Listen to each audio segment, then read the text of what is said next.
And I'll say like, hello, ladies and gentlemen, we're live with episode 4 of the Econ Playground podcast.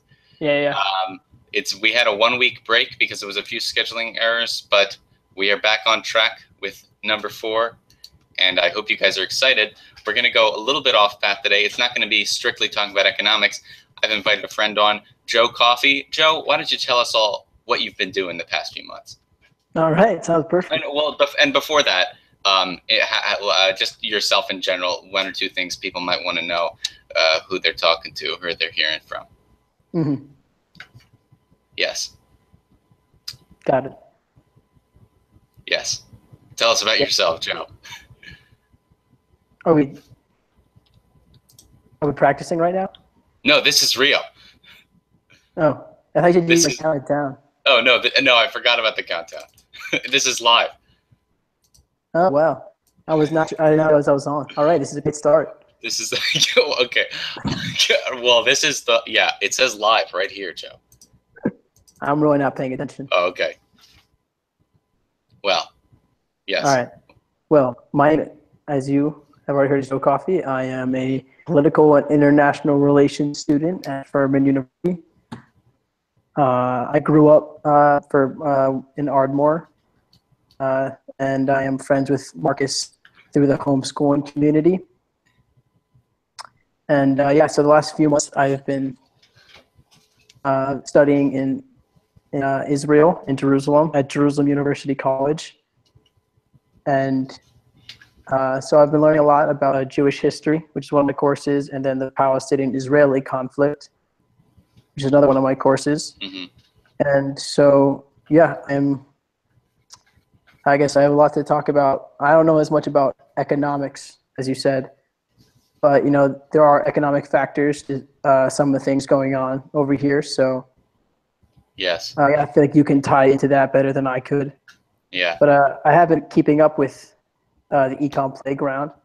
I just have to say, I think that I've been enjoying it. I think it started off rough. I think Gabe Klee was not the best beginning interview. I think you wanted a big name, and I respect it, but he really, I don't want to say underperformed, but you could have expected more. But we all come from humble beginnings, as they say. Absolutely. Yes. Yeah, but Joe has been one of the most dedicated fans for the past few weeks. He's been such a dedicated fan, in fact, that he viewed one of the videos before it was even released, because he got I published it originally unlisted, but then but it apparently it shows up in people's notifications if it's unlisted, not public. So you were still able to watch it and comment on it, because I got a notification like somebody commented on your video, and I said, who? It's unlisted. Who could have found it? But it was Joe. It was Joe. I'm always looking out. Yeah. Yes. So yes. In Jewish history, what are some of the you mentioned that's a class you're taking. Many people understand Jewish history. Jewish history is different than, I suppose, British history or French history or other things, because those are somewhat culturally tied, but usually they're also tied to a geographic location.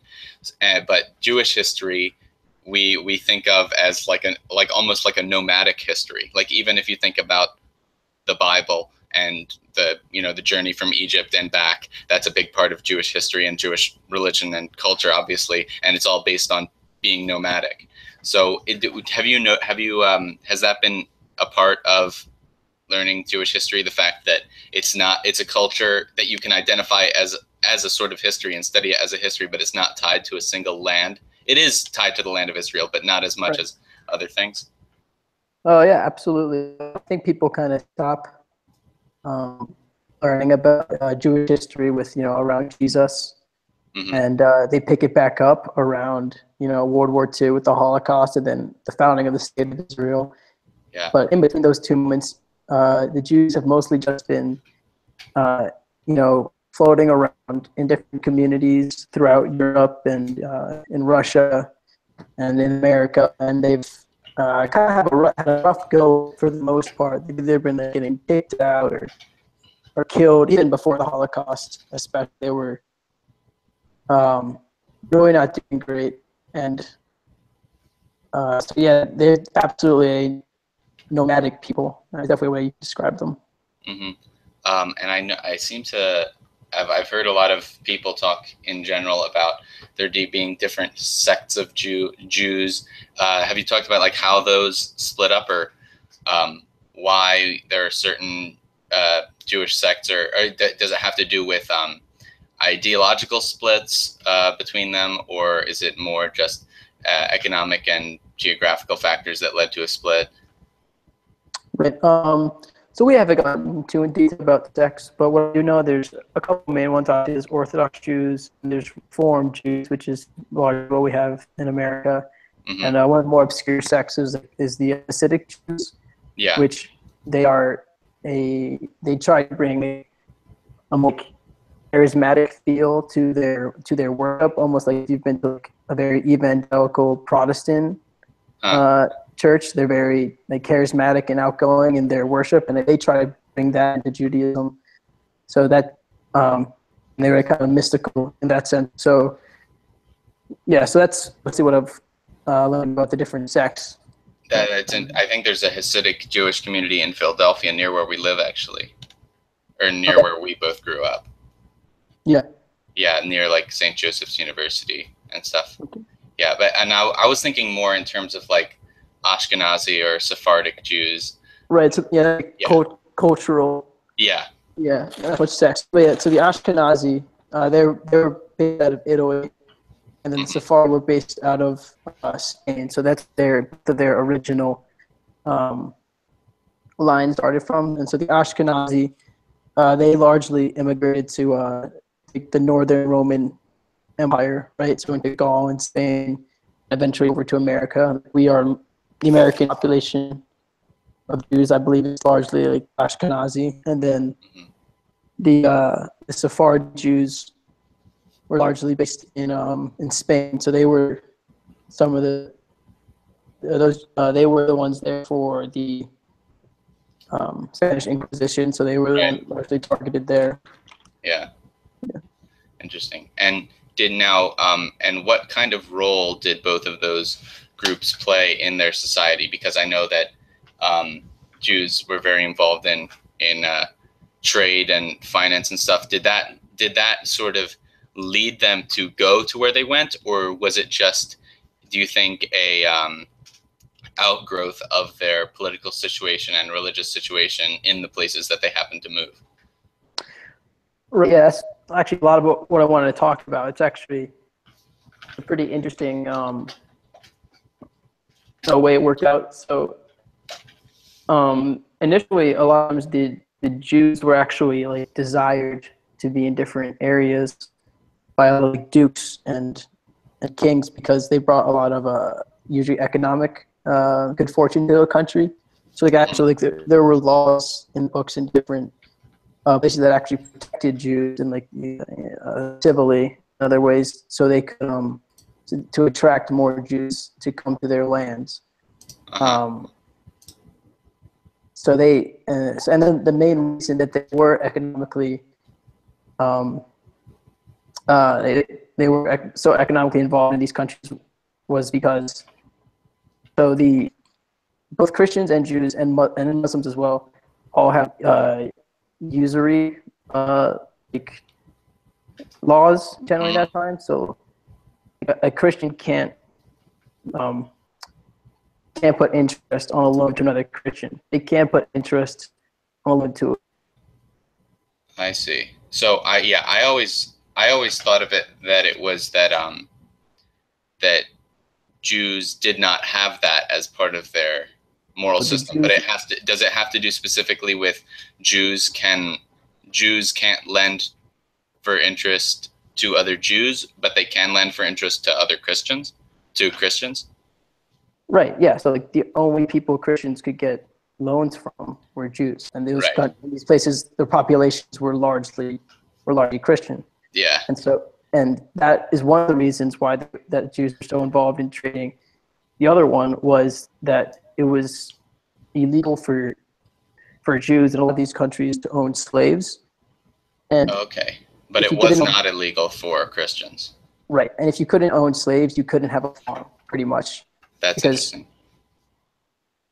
Huh. yeah. So they had to go into trade. just to have a primary source of income. And so that's why there's such a prevalence then and now that the Jews were extremely involved in the trading I guess industry. So you said that dukes and kings and stuff would often invite Jews to come to their territories or offer them I don't know, incentives to come live in certain areas because of the trade and stuff that they brought. And now I'm curious from what direct, so if the nobles, certain nobles at least seem to like them, then was it like from the people or was it from the church that sort of anti-Semitic things came up? Or like what, because it seems like the powers that be, the landed elites, they weren't the ones that particularly hated the Jews. So did anti-Semitism rise from another source? Right. So the original reason for anti-Semitism was just because the fact that the Jews were the ones who killed Christ. So they were Christ killers was the view that a lot of Christians had. Yes, I forgot about that. That they were just. I forgot about that. So that was just the Pharisees, and at that time the Pharisees. Hello?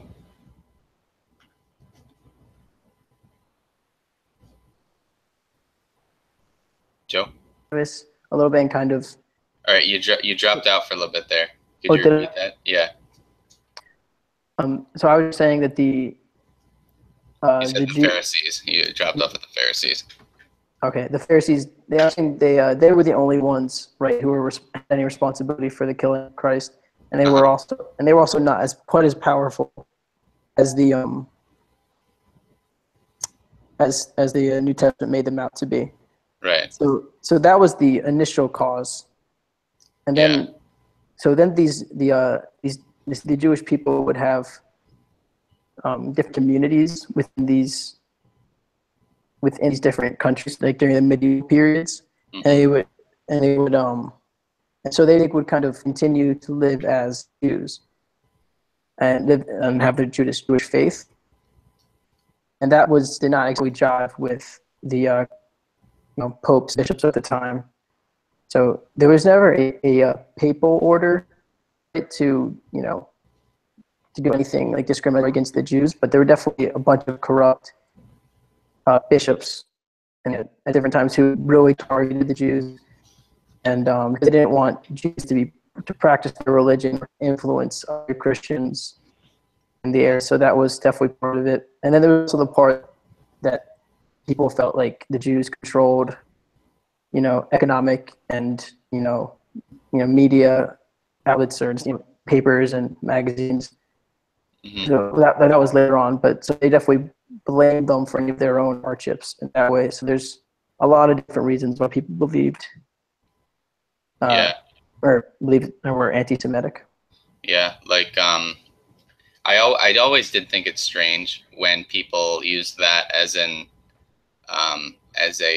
reason for anti-Semitism. I always kind of thought of it as like bad theology, that they would blame the Jews for the death of Christ, but it's a bit, I don't know. It's not, well, I mean, I guess it's the whole reason that's wrong is same reason that racism is wrong. So you don't attribute people with their race, or you don't attribute characteristics of a single person or characteristics supposedly of an entire race to a single person or to their posterity or so forth. But yeah, and it's also interesting that you bring up the fact that bishops did different things than the Pope might have. And we talked about this a little bit in the second podcast that I did with John on the Catholic Church and it as we called it like a monopoly of salvation, and in that model, if you guys remember, there was or you can go back and watch that episode. I'll link it down below.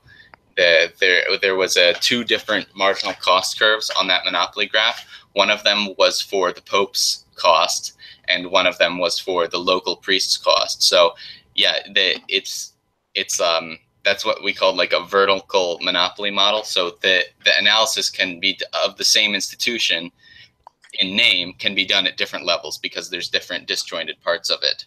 Or not I wouldn't say disjointed, but different, not entirely together parts of it. So a bishop can do something separate than a pope, and so you have to factor that in when you're doing your analysis. I think that's kind of interesting. Yeah, it would take a much longer time for heresy or wrongdoing to get back to the Pope. So it would give those things more time to spread. Yeah, exactly. Yeah. Now, anything else about the Jews in the medieval period? Anything else interesting that they've done?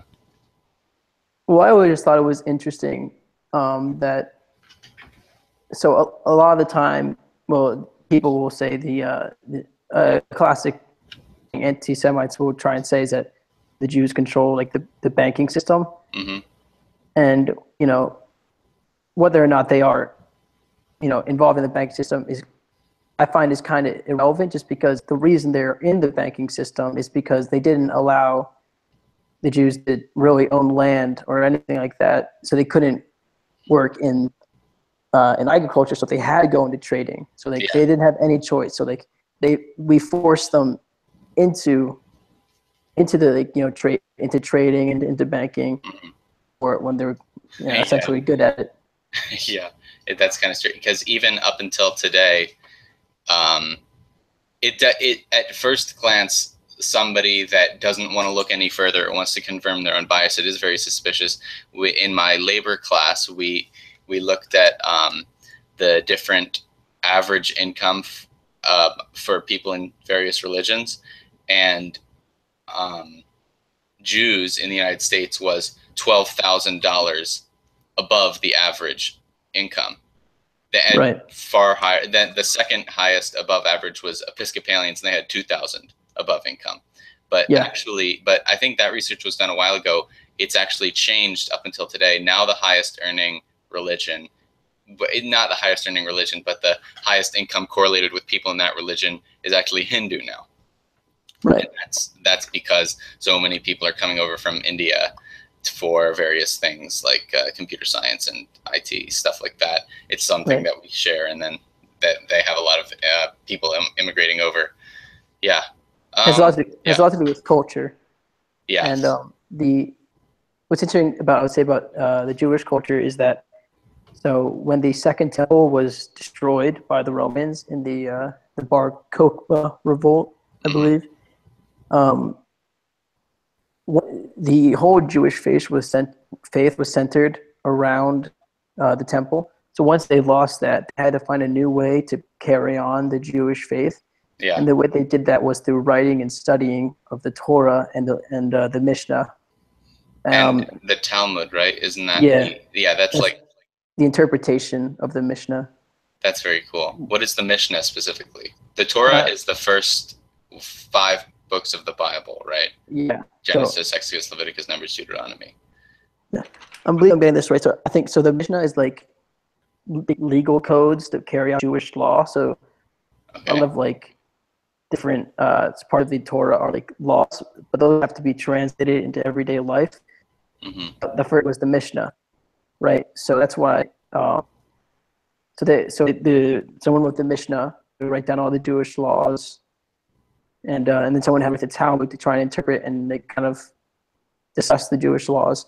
And so that's what they did to pass on the Jewish faith, was to keep writing about it. And then also, synagogues became extremely important as well, which is, I think, partly why for a long time the Jews were so successful in academia and writing, is because their culture was based around study, right? It was more important to them than other cultures. So I think that might be some of the reason for that shift in culture as compared to others. Yeah, that they very much valued writing and stuff like that. That the fact that those were skills that they needed for survival.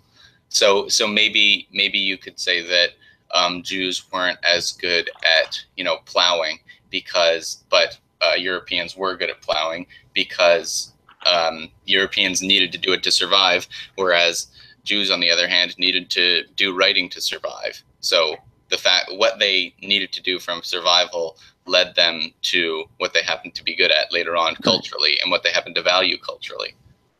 Yeah.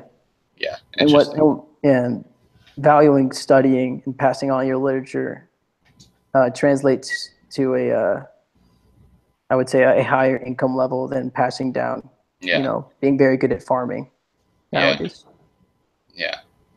So I also want to ask you, what interesting things have you noticed about contemporary Israel that many people might not realize, or that are, like, I'd ask you what are some culture shocks, but focus on like economic things, like the way that people do transactions and try to achieve goals in Israel. Is there anything unique about the way that they have systems set up there that we don't have here? Yeah. So I think it's just been a ton of fun being here, because everything that you buy, especially like in the old city of Jerusalem, is all like kind of like bazaars. So it's all bartering, right? So pretty much I just go in and I just try and like barter with all the different shopkeepers while I'm getting souvenirs and whatnot. Right. So that's obviously a hangover from an older period. Mm-hmm. I would say, the general like quality of things you can buy here are still a lot lower than in America. But that's about it. I've noticed. It's interesting that you said that the barter system is a hangover from an older period, but I'm not exactly sure that it has to be, because Right. So like, is the goods, are there some goods that are bartered over and other goods that are not bartered over? Yeah. So like, pretty much bartering only works when the person who owns everything is there selling it to you, because they're the only ones who have the authority. Yeah. So perhaps that right. Bartering isn't so much of a bad system, or it's not so much of a not updated system as it is just a product of what you're able to do. Like what you're able to do when you're not selling through like a retail, or you're not, or not, I don't want to say retail, but not selling through an employee. So over here we have supermarkets, and the guy at the cashier, you're not going to barter with him because his job is to do the cashier work. He doesn't have the authority, or he doesn't own the store. Only the guy that owns Acme, or maybe I don't know how Acme works, or like the guy that owns the whole region would be the one with the legitimate authority to barter with you. So yeah, that's so like in restaurants, does bartering happen? Probably not. No, not really. So Yeah. that stuff, it's more like America. And I'd say like bartering isn't necessarily like a bad thing, but like, so I would say like the modern day like supermarkets we have right now have like reduced poverty and hunger in the U.S. because we are able to get such low prices, and such high amounts of such high quantity of like goods in those supermarkets. So I don't think you can do that if you have the owner in every single store trying to barter, right? Absolutely, yeah. So there are trade-offs at play, but they have played themselves out, whether we realize them or not. We benefit from those things whether we realize it or not. Right. Yeah. Interesting. And what about the more recent history in Israel? I have a rough understanding of how the formation of the current nation of Israel happened.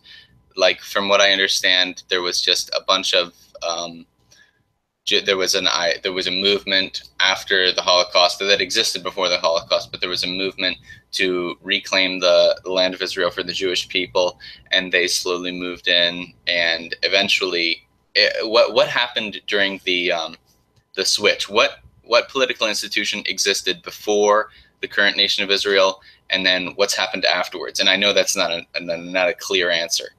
Right. So before it was Palestine. It was in control of the area, and once World War One happened, the British took over the region, and the British were the ones who divided up the land because they tried to keep everything common, they couldn't, so they wanted out, and so they divided up the land, and they gave the Jews a roughly, I'm not sure exactly, but roughly half of Israel, and they gave Palestine roughly half of Israel. This was right after World War One? No, sorry, that was 1948 that they divided it up. Okay. Because between World War One and then up until World War Two, the British were in control of the Middle East, or that section of the Middle East. Okay. And then after World War II in 1948, that's when the British Mandate happened and they divided it up. So why did they decide to divide it up when it hadn't been divided up that way before? Was there a new concentration of Jews in the area? Obviously, there were a lot of Jewish refugees after World War II who wanted somewhere to go.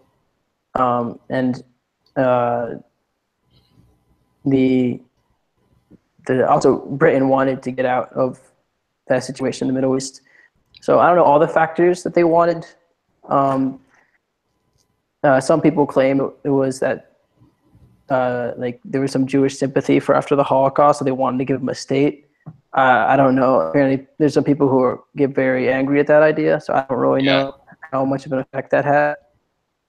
But so pretty much no one really in the Middle East anyway, no one accepted that divide in 1948, and they all surrounding Arab nations attacked Israel, and Israel won, defeated all those. Like pretty much everyone came after Israel, and Israel defeated them. And then Palestine was kind of forced to withdraw to the West Bank and the Gaza Strip.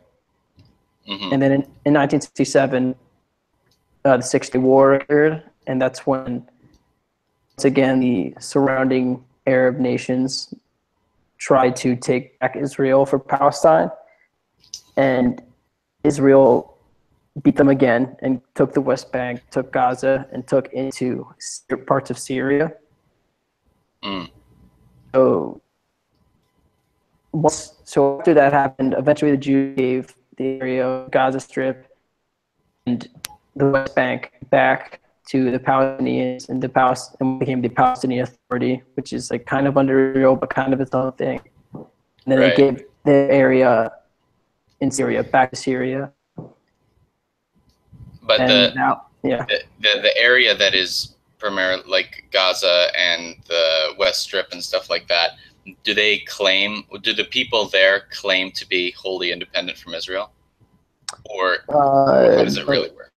No, don't claim that. So they're trying right now to pretty much the entire thing is they're trying to get a two-state solution. Both sides want different things. And this is actually, there's some economics at play into this as well, because so a lot of people have one view or another. They either think Palestine is just an oppressed people, or they think Israel is completely in the right and they're just trying to defend themselves from the surrounding Arab countries. I think it's somewhere in between. I think I sympathize with the Jewish people because every nation they've tried to occupy, they've been kicked out and slaughtered. So I understand their desire to want a Jewish state. And I also sympathize with the Palestinians because they've obviously been refugees and been kicked out of their land. So it has to be somewhere in the middle. And some of what Israel has done negatively is kind of economic control of the West Bank. So everything, all the imports for the Palestinian areas now, the Gaza Strip and the West Bank, all the imports have to go through Israel. And that's a big deal. And they also kind of control the tourism industry, and that's kind of the entire industry, not entire, but it's a huge part of the industry in Israel and Palestine because of how many religious sites there are there. Yeah.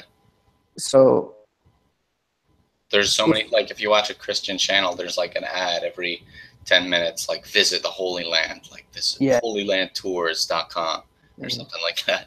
Yeah. So, if Palestine could have a little bit of economic freedom, they could definitely grow and become more independent. But Israel wasn't really letting. Yeah. Hello? Right. Yep, still here. Yes. Okay, cool. Yeah, that's interesting. Then, I had a question, but I lost it. So, the what I'm currently doing now is, so for my class on the Palestinian-Israeli relations, we're just now starting to study the like the different sides to the entire conflict, and it's one of the more complicated things I've ever studied, I would say, because there seems to be no answer. Yeah. And from best what I've heard, the only real solution to this situation is not only a two-state solution for Israel and Palestine, it would also have to be a two-capital solution, because Palestine would have to have Jerusalem as its capital, as well as Israel would have Jerusalem as its capital. Like a West Berlin, East Berlin situation? Yeah, or so they both demand that? They both demand Jerusalem as a capital? More or less. So like either they would have to share, either they would split it or they would share it. Yeah. So, and then that would be tough.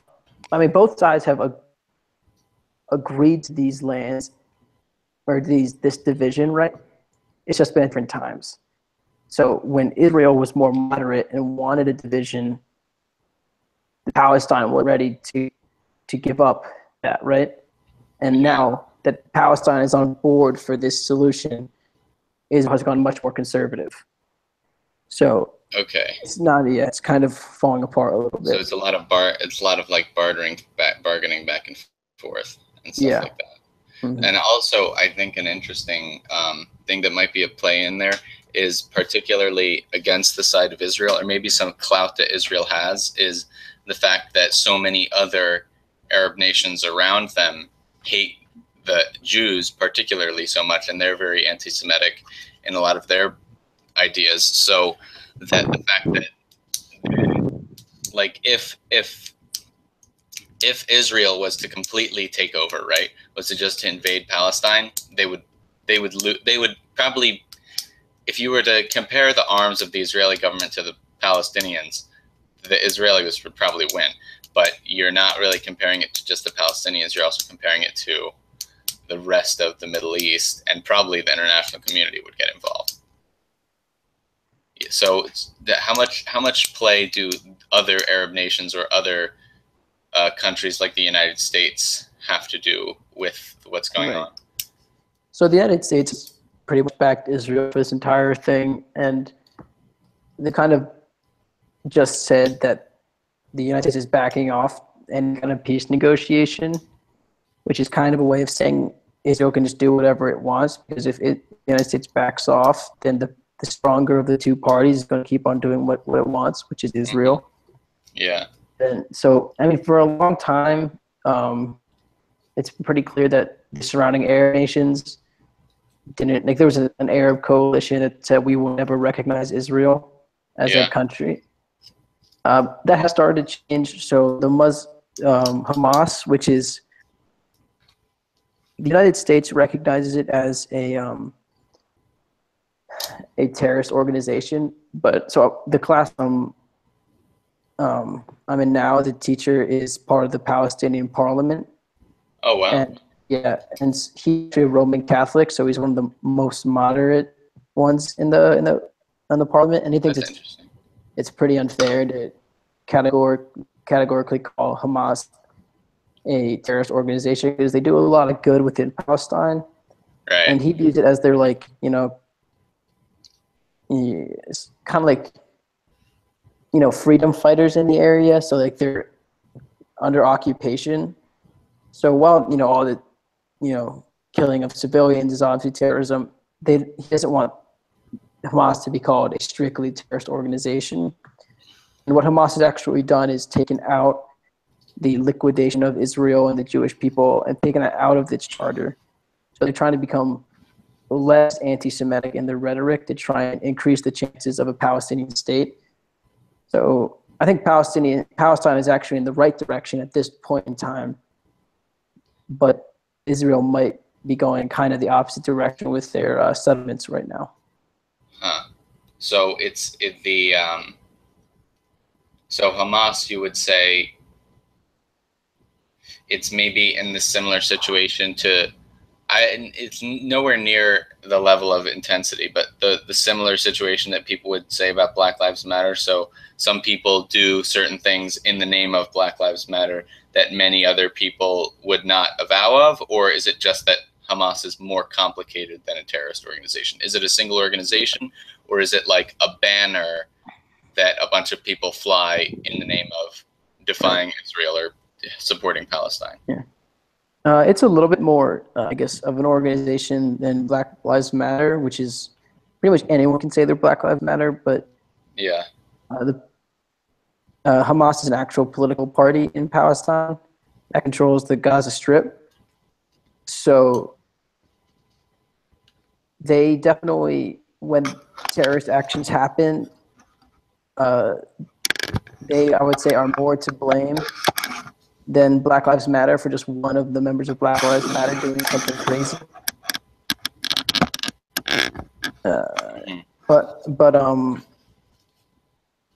But there are definitely different factions of Hamas that want the terrorism to stop, and the others that want terrorism to continue.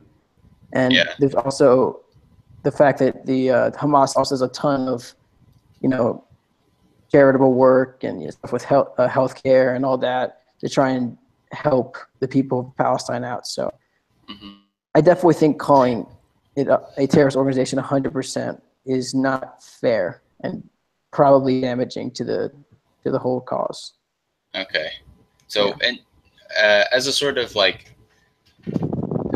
synthesis question for our whole discussion, is there anything that you see as a parallel between all of Jewish history, like leading up all their, I guess what you'd call the nomadic period, between the initial destruction of the temple and when Britain separated Israel off as another country?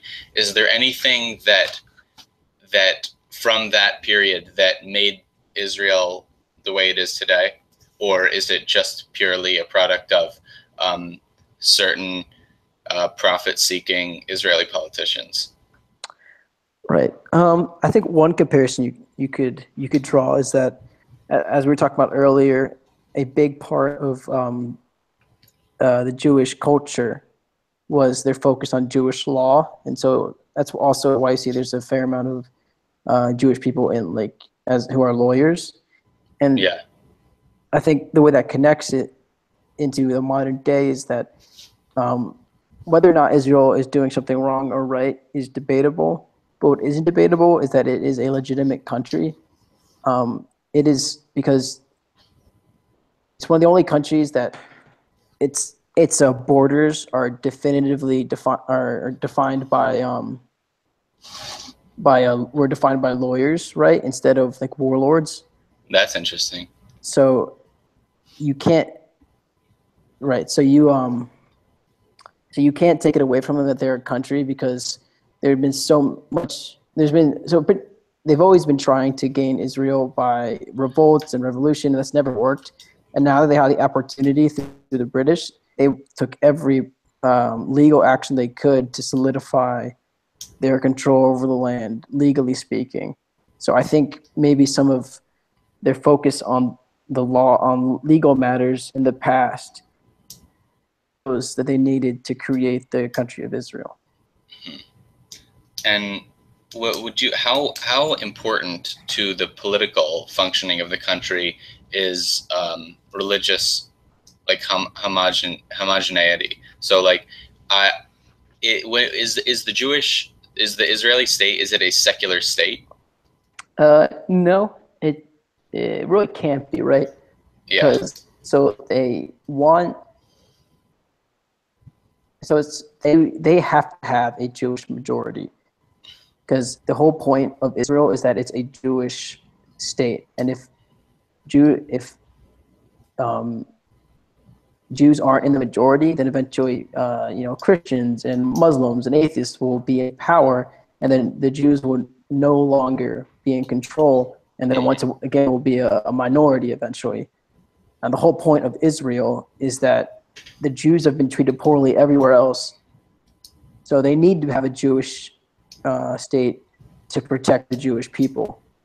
Yeah. And so that's the reason they limit immigration to Muslims and Muslim refugees. So because they're specifically trying to control the voter base in that way. Yeah, and so if they lose the population if they lose majority opinion, if they lose the Jewish majority, then they either have to become a non-Jewish state, which is not an option, or engage in apartheid, right? And they don't want to do that either. They want to give everyone equal rights, even if they're not Jewish. Yeah. They still want to. It's it's complicated. I read a thing for actually, this is a weird place to bring this up, but I read something from Karl Marx class. It was the first thing we read in class, actually. It was an essay that Marx wrote called On the Jewish Question, which was him talking about this essay by another guy named Bruno Bauer, who was actually his teacher. Now, I'm not a Marxist by any means, but I thought Marx had some interesting things to say here, where the Jewish question to them was, what do we do about the fact that there are Jews in our European countries that we supposedly call Christian countries, and this causes conflicts of various types? That's what they called the Jewish question in political discussions. Similarly, today, like we'd say, like the abortion debate or something like that. Right. And so that's what they meant when they said the Jewish question. And Bruno Bauer, his argument was, well, how do you solve religious problems? You abolish religion. And that the only option to have a legitimate system was to abolish religion completely. But then Karl Marx comes up and says, well, why even have a secular state? Because look at America, they have a secular state supposedly, right? But there's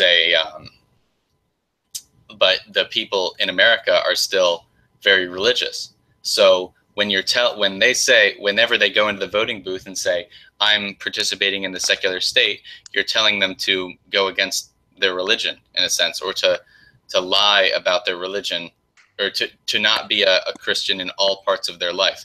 So Marx said, don't just abolish religion, abolish the state. So we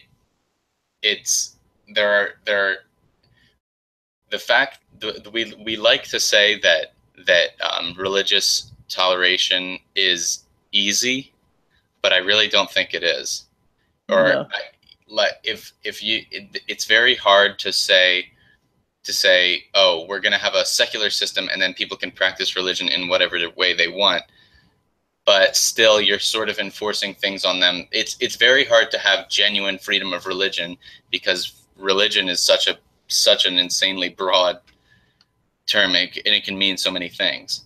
So the problems that they're having in Israel, I think, are kind of indicative of some problems we have in our political or general philosophy, or I guess maybe religious ideas in the rest of the world, where we try and force those two ideas to coexist, but it's very hard. Now, I'm not saying we should have any sort of religious purge or anything like that, but they're very hard ideas to keep together in your head. But yes. I mean, I guess one thing I've always thought about that is that we try and, as a state, try and separate church and state, but we still have moral laws, right? So you can't kill, you can't steal, you can't do all of these things. But you can't marry two women. Yeah. Kind of the problem that people don't really realize, that modern day ethics and morality, whether or not people want to admit it, are very much influenced by Judeo-Christian writing and belief systems. Yeah. So, and that's kind of what the moral code that our government is based on. Yeah. And it's why the abortion issue is such a fight right now. Yeah. So the separation of church and state, it's a difficult one. Yeah. A topic to tackle, considering how woven in Christianity is. Yeah. To our state. And supposedly the state, according to certain, like the political philosophies that, I don't know, modern democracies are founded on, like the things that Rousseau and John Locke and stuff like them said that, well, actually, I'd be interested to read. I haven't read John Locke's concerning religious toleration, but I know that was quite influential. And but like according to Rousseau, what democracies do is they figure out what the general will is, and then they do it. But he kind of ignored the fact that it's very possible that you can't figure out what the general will is, especially if there are people of different religions living in an area. Right. So yes. Yeah. You were talking about Marx earlier. Yeah. And I wrote a paper for this class on the origins of the modern anti-Semitism we have now. Yeah. And a lot of it came from a German writer named Wilhelm Marr. Okay. And a lot of some of the stuff he wrote was actually against Marx and Marx's beliefs. And so he saw the Jewish problem as not only so the Jewish problem was not only one that the Jews were just a religion or they were in control. He thought that all that the desire to take over the world and control everything, the media and the banks, was something that was innately Jewish. And he actually and so people could disguise themselves as being something other than Jewish, but still have that Jewish tyrannical world dominating influence. And he thought that about Marx. He thought Marx was essentially using the Jewish powers, or I guess made a deal with the devil in a sense with Jews to try and use communism or Marxism to take over the world. Which, it's a pretty twisted idea. Marx's grandfather was a rabbi. Right. Actually, yeah. But I think Marx was disillusioned with and I mean that guy, what's his name, Wilhelm Marr? Yeah. He had something right in that a lot of Jews in that time would, because there was a lot of secularization going around anyway, they'd abandon their religion for various other things. So I think Marx's father, I think he was trying to become a teacher in a public school, and you had to be a Christian to do that. So he's like, all right, family, we're converting to Protestantism. And that was, I guess, one of Marx's like wake-ups, I guess, or like epiphanies about, oh, wait, is this whole religion thing contingent upon what people's needs are? And that functions into a lot of other Marxist philosophy. But yes, I'm still not a Marxist, by the way. I just think he had some interesting things to say. But so that guy was probably right in that a lot of Jews were abandoning their religion for various other desires, like wanting to become a teacher or wanting to integrate better with society for their profit's sake. So what I would say about that is that the reason that many Jews converted to Christianity was because it was much easier to be a Christian in these countries, and so it wasn't out of what his problem was. It wasn't they were converting and leaving Judaism to take over the world or take over the media. It was because it was not impossible, but it was much harder to live in these areas as a Jew because of the laws and the persecutions that these Christian nations put on the Jewish people. Yeah, exactly. Mm-hmm. That's interesting stuff. Yeah, it's crazy. So, thank you, Joe, for coming on. Learned a lot of cool stuff.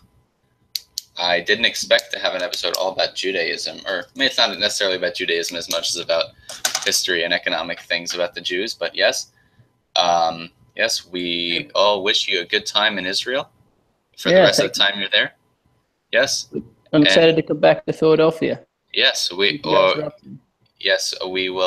Hopefully, you can come back on. Maybe to talk more about Israel. Maybe to talk more about something else. We'll see. Yeah. Yes, but thanks for having me. What? Thanks for having me. Oh yes, no problem. Yes. So anyway, guys, we'll probably be back here next week, and I'm not exactly sure who the guest is going to be, but I have a few in mind, and they're all pretty high quality guests. So we will see you around later. Catch you on the slide. Love you guys. Love you guys. Love you guys. Bye-bye.